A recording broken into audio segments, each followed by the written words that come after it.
Yeah, that's me, Mechee from the Midwest, pulling up in the 2022 Cherry Grand Cherokee. This ain't just a driveway, it's the front door to a conversation. Welcome to the Mechee from the Midwest podcast. Happy WrestleMania Day!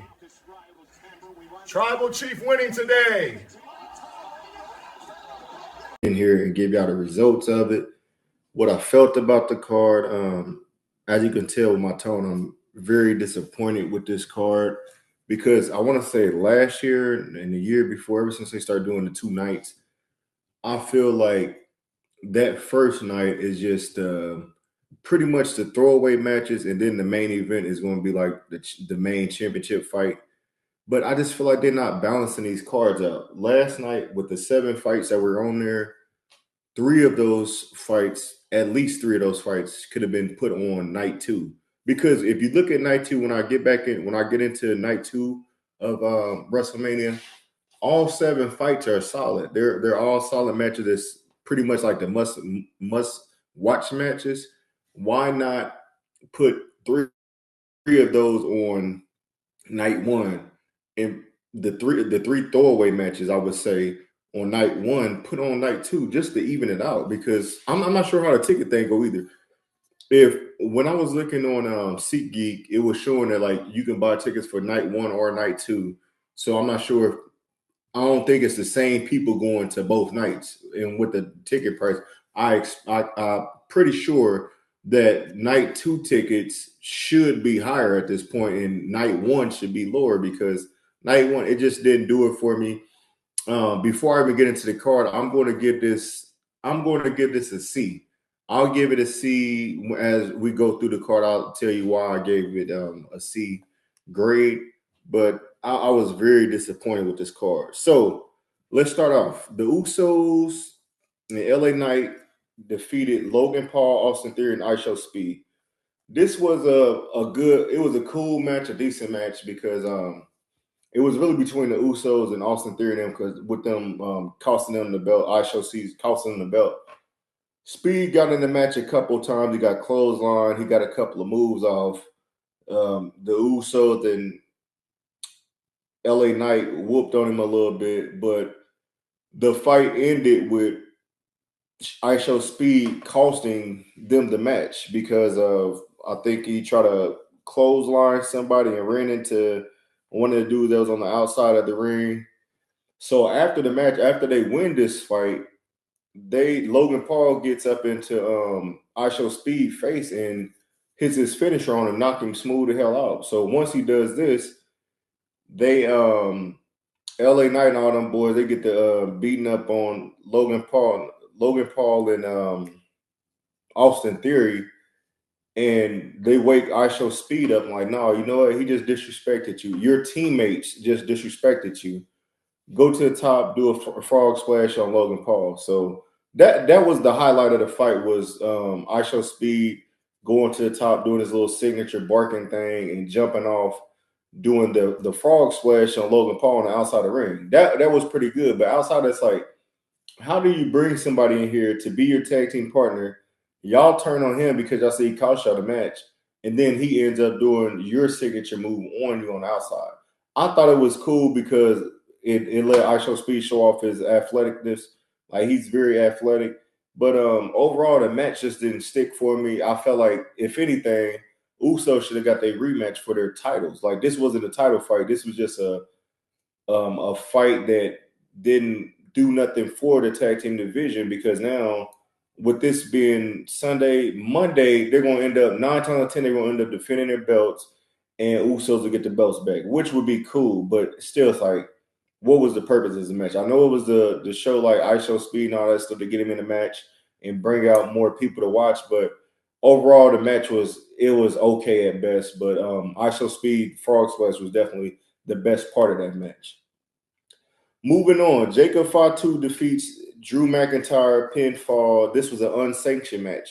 Now, the unsanctioned matches I've seen before, they usually don't stay in the ring the whole time. This was one of those matches, like, they went up the ramp a little bit. I don't even recall them getting up into like the audience or something like that. I don't recall them going out like in the crowd for like if they did, it wasn't for too long. But unsanctioned match. Go to the backstage. Go all the way up the ring. Go behind the scenes.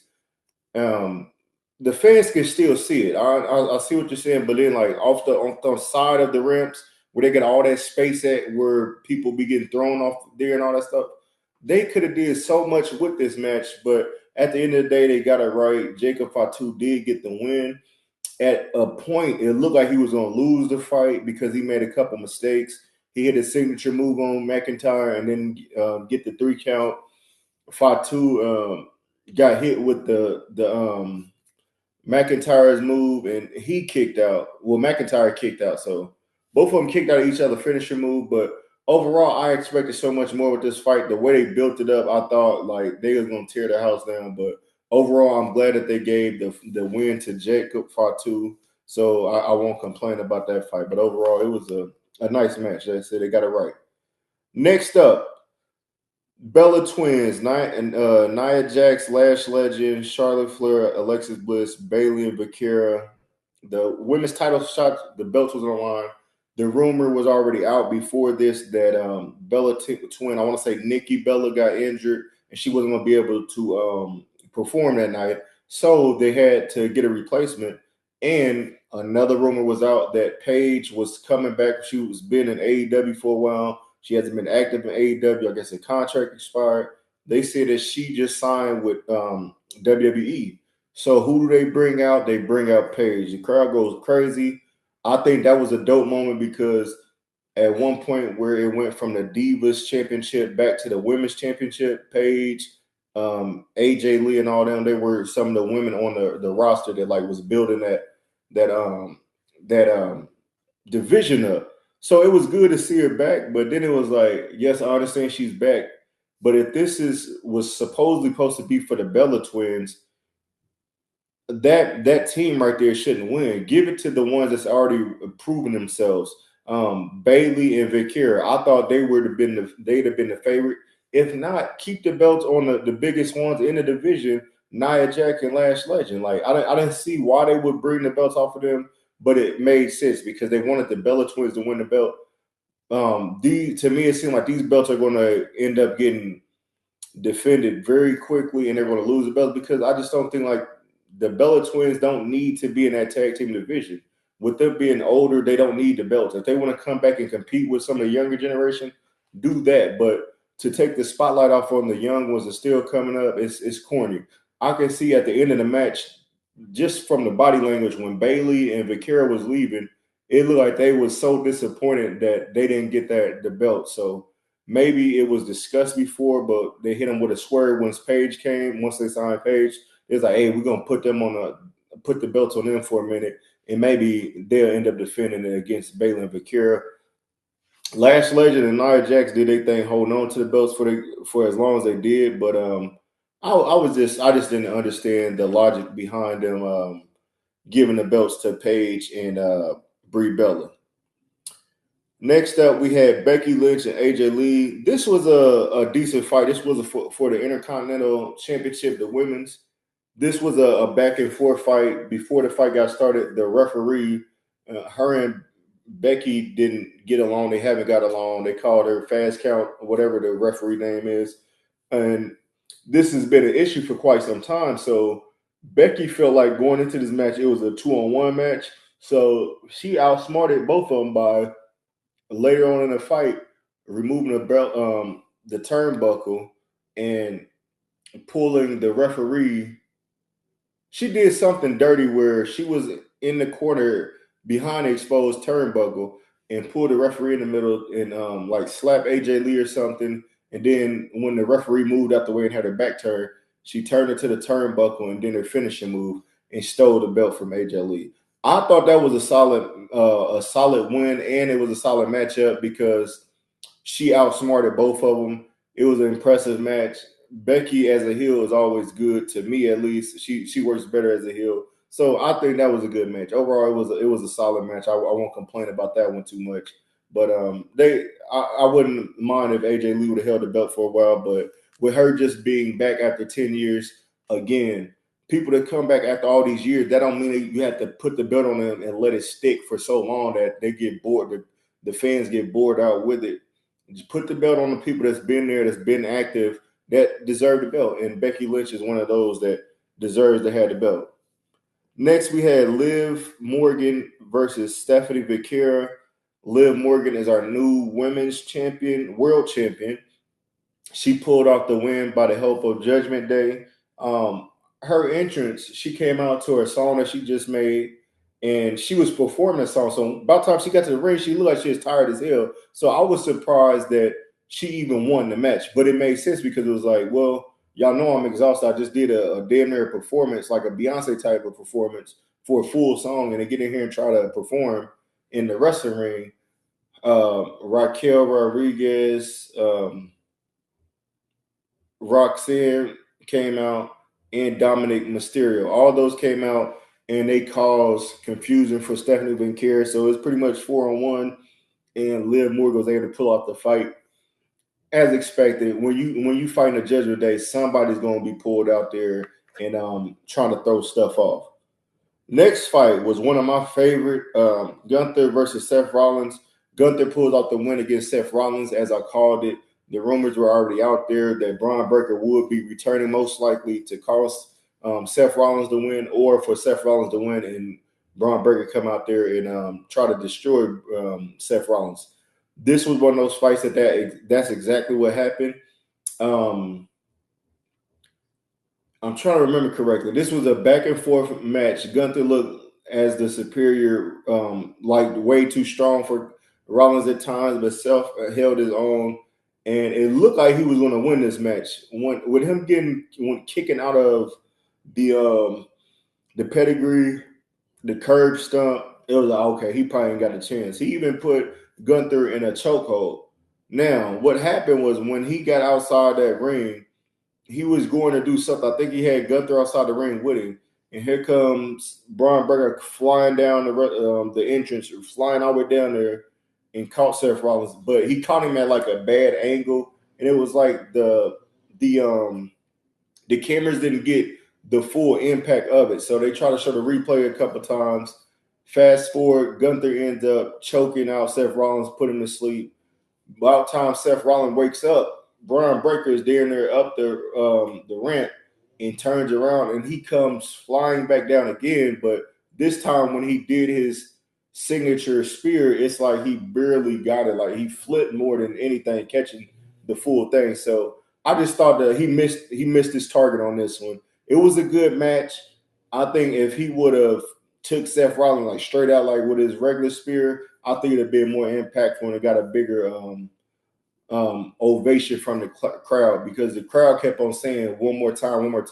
But I think they were saying that because they seen Braun miss the spear both times. So it was just his timing was off with him being back, and he wearing them tight ass jeans. Dog, you can't move in them jeans like that. That's what's going on. You gotta stop wearing the skinnies out there, Braun, man. Throw on your shorts, or like how you usually do, throw on your shorts and stuff like that, and go for the spear. But you can't be trying to spear people out there with them little skinny jeans on, bro. It ain't gonna work. But overall, good matchup. Is setting up Braun versus Seth Rollins down the line. I can see that down to SummerSlam, maybe even Backlash is coming up soon. So that was a solid match. Main event of the evening was Cody Rhodes versus Randy Orton. Cody Rhodes retains. I enjoyed both wrestlers' interests. First off, before that fight happened, we want to say congratulations to Bianca Belair. Bianca Belair made her return last night. She came out there. It was after the little women's matches and stuff that happened, so it was kind of off. Like, why is she coming out here now? I thought she would return after a match to like say I'm back and I'm about to win my belt back. But she came out to announce that she was having a baby, so that is another reason why we haven't seen Montez Ford around for quite some time. He's been out, no injury or anything with Street Profits, but he's been out for a minute. And congratulations to him and Bianca Belair. That'd be dope. It's always dope seeing like the wrestlers have kids and be able to bounce back and come back and get back to work. But safety with everything going on with them. Hopefully everything goes well with them with the delivery of the baby and the time they spent off. And we hope to see both of those back in action very soon. Well, after they get everything situated. Now, as far as the main event goes, like I was saying, Cody Rhodes and Orton's interest was dope. There's a lot of dope interests. Seth Rollins was fire. His was definitely fire. I like Gunther's, even though it just said career killer. It was just tight. Like his is cool. Oh, we can't forget about the host, John Cena. John Cena came out there looking like Bob Barker. He got his hair slicked back. He don't even look like a wrestler no more. He only been retired a couple of months. It was good seeing him, but it's just like, damn, dog. Like I hate to see wrestlers just look like, I don't know, like don't look like wrestlers no more. But it's good that he got out on his own terms. He not walking around crippled like a lot of those wrestlers were. So more power to John Cena. Now back to the main event. The main event was a solid match.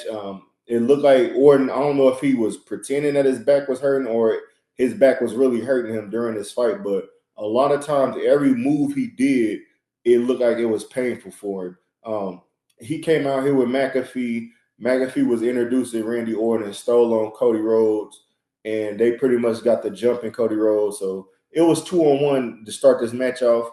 Cody Rhodes started getting the advantage on Randy when they started seeing that his back was hurting. So he ended up busting him open, kicking him in his back for most of the night. Now, when it got close to the end of the match, McAfee showed back up after being – did he get put through the table? I'm pretty sure he got put through the table outside, if I remember correctly. I might be getting the match mixed up. But McAfee got put through a table or something like that. They took him out on a stretcher earlier in the match, right before the match started, to be exact. And he ends up coming back because Cody Rhodes poked Randy Orton in the eyes, and then Orton hit the RKO on the referee. So once he did that, Orton tried to low blow Cody, and Cody ended up low blowing him. So he just beat him at his own game. Now, when it came time for Orton to hit his RKO, he hit the RKO on Cody Rhodes off the ropes. Here comes Pat McAfee running down there, and you would think that he would just do a fast 3 count to get Randy Orton to win, but he didn't do that. Instead, Cody Rhodes ended up kicking out at 2. So McAfee was like, dog, that was 2. Like, hey, I'm on your side, but it was 2. I got to keep it fair, which was weird. So Orton ends up RKing on Pat McAfee. Soon as he did that, while his back was turned, Cody Rhodes took advantage of it and stole the win, just like Orton did to Cody in the Elimination Chamber match. Now, it's a story being told here, but I thought that last night would be the night for Randy Orton to win the belt. Cody Rhodes did not need their win at all. They could have ran this back, but Cody Rhodes won the match. After the fight, Orton picked up the belt, snatched the belt out of Cody's hand and hit him with the belt. And then he did his signature punt to the head that he hasn't done for quite some time. So that's telling me that the story is not over with. Cody will be losing that belt very soon. If it's not at Backlash, it might most likely be at maybe SummerSlam. But the beef is going to be there. I think that's the angle they're going to keep taking until Orton get the belt back, and then Cody might win the belt back from him. But it looks like they're going to give Orton a chance to possibly get up there and have 17 titles, just like John Cena did. But overall, man, like I said, I rank this one. I'll give it a C plus, man. I'll give it a C plus. But as far as the wrestling going on, that type of stuff, this WrestleMania night 1 did nothing for me. Now, tonight, we have, as I've said before, we got Oba Femi versus Brock Lesnar. I was picking Oba in that one. Penta versus Javon Evans, Dragon Lee, JD Madonna, Rusev, and Rey Mysterio. I'm getting Penta for that one. Jade Cargill and Rhea Ripley. I think Jade might retain. Sami Zayn and Trick. I think Trick will win. Finn Balor versus Dominic Mysterio. I got Finn the Demon Balor winning. And then the main event, I got Roman Reigns getting his belt back. Now, that, like I said, with that card right there, they could have took 3 of those exciting fights and put it on night 1 and switch it out with 3 of those okay fights, man, just to balance it out, because it's not balanced. Like tonight, everybody's looking forward to night 2. Like if they keep going at this pace, nobody's going to really tune in to night 1 unless the people that's there or you're a diehard wrestling fan. You're going to watch night 1 and 2. But going forward, man, like if they're going to stop, if they're going to keep doing the cards like this where it's going to be okay fighters the first one and then night 2 make it all about amazing, then I'll just watch night 2, man. It's nothing that serious, but as a fan, I expect more. And with Triple H being in charge, it's like he's taking a book out of a page out of Vince McMahon book. That's his father-in-law, but like, don't get to start acting like him, or the fans will turn on your ass too, just like they did Vince. But overall, man, like I said, I get at night one a C plus. Hopefully tonight we're looking at B, A plus type of performance. I think this will be a great card. I will get back in here Monday morning and Monday afternoon and let y'all know the results of that. I'll also give y'all a couple results of how game ones of the NBA championship went down. We'll talk about that. The Lakers got the dub. Thankful KD was out. We needed that win. I don't know what we're going to do when he comes back, but hey, that's all I got for y'all right now, man. Thank y'all for tuning in to Mechee from Midwest Podcast. Check out WrestleMania 42 Night 2 tonight at 6 p.m. Eastern on ESPN, and then it's going to be over on the ESPN app. If you don't got it, go get it. I think you got to have like the Disney Plus bundle or something like that to see it, but I'll be tuning in. I'll be giving y'all my reaction tomorrow afternoon once I get in from work in the gym. That's all I got. All black tonight. Shirt says it all. Mechee from the Midwest. Been a long day, but the city stays awake. Hold up. You see that? MFTM in the sky. Guess they're calling.